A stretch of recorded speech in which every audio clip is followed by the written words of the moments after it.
चलिए देखिए विद्यार्थीगण, आज अपन करेंगे जो हायर सेकेंडरी जो 12वीं कक्षा का जो पेपर हुआ हिंदी का, इसके अपन ऑब्जेक्टिव क्वेश्चन को कंप्लीट करेंगे।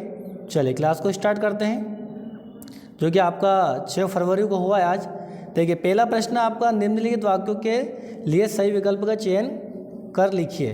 तो चूरन बेचने का काम कौन करता है? तो चूरन बेचने का काम करता है बेटा भगत जी। कौन करते हैं? भगत जी। फिर दिया है ना व सोंदल गेकर मास्टर कौन सा विषय पढ़ाते थे? तो मराठी पढ़ाते थे बेटा। कौन सा? मराठी। तीसरा प्रश्न आपका, मुझे भी किताब चाहिए वाक्य में निपात शब्द है, तो वो है भी। कौन सा है? भी। अगला प्रश्न चौथा, भारत में पहला छापा खाना गोवा में कब खुला? तो ये खुला बेटा 1556 में। कब खुला? 1556। अगला प्रश्न देखिए, सगुण भक्ति धारा को कितने भागों में बांटा गया है? तो ये बांटा गया है आपको 2 भागों में। कितने भागों में? 2। चलिए छठा देखिए, जहाँ अर्थ से काव्य की शोभा बढ़ती है वह अलंकार होता है, तो अर्थ अलंकार। कौन सा होता है? अर्थ अलंकार। चलिए देखिए क्लास अच्छी लग रही है तो वीडियो को लाइक भी करें।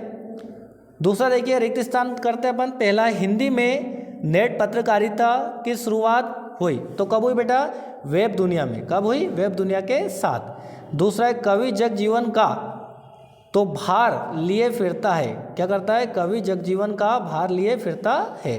तीसरा प्रश्न देखिए, जहाँ उपमेय को उपमान से श्रेष्ठ बताया जाए वहाँ अलंकार होता है, तो व्यतिरेक। कौन सा होता है बेटा? व्यतिरेक।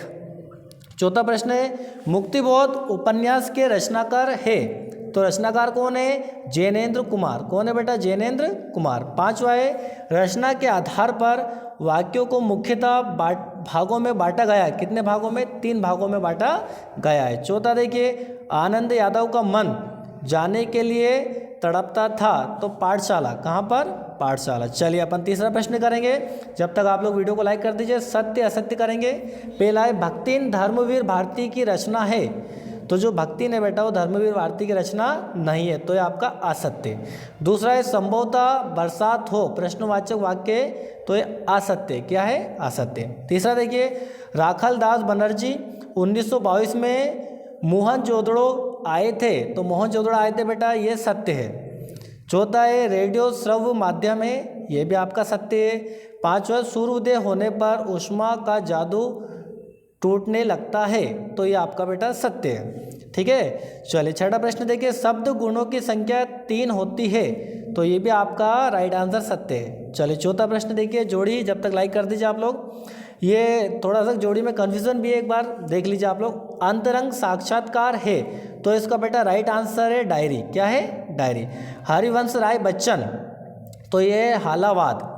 प्रगतिवाद, तो प्रगतिवाद का जो है 1936 दिया है इसमें। यशोधरा, तो यशोधरा जो है आपका बेटा चौथे का जो दिया है खंड काव्य। ठीक है। कथानक, तो कथानक जो है 5वें का उत्तर है आपका कहानी। और जो छठा प्रश्न है, संस्कृत के मूल शब्द है, तो वो है बेटा तत्सम। कौन सा है? तत्सम। और 7वां प्रश्न है, यशोधर बाबू, तो यशोधर बाबू का जो राइट आंसर है आपका वो है सिल्वर वेडिंग। ठीक है। चलिए बहुत बढ़िया। आगे देखिए, एक वाक्य में उत्तर, या अब आपका 6 फरवरी को पेपर हुआ है, इसी के उत्तर हम बता रहे हैं। देखिए एक वाक्य में उत्तर है, पहला, पहलवान लुट्टन सिंह के कितने पुत्र थे? तो बेटा 2 थे। दूसरा है, बाल बाल बचना मुहावरे का अर्थ है, तो वो है संकट से बचना, है ना, ये कठिनाई से बचना भी आ सकता है। तीसरा है, सिंधु सभ्यता का सबसे बड़ा नगर कौन सा था? तो मोहनजोदड़ो था। कौन सा था? मोहनजोदड़ो। चौथा है, आमतौर पर रेडियो नाटक की अवधि कितनी होती है? तो 15 मिनट होती है बेटा। सूरज का 7वां घोड़ा किसकी रचना है? धर्मवीर भारती की। किसकी है? धर्मवीर भारती की। शांत रस के स्थायी भाव का नाम लिखिए, तो वो है निर्वेद। क्या है?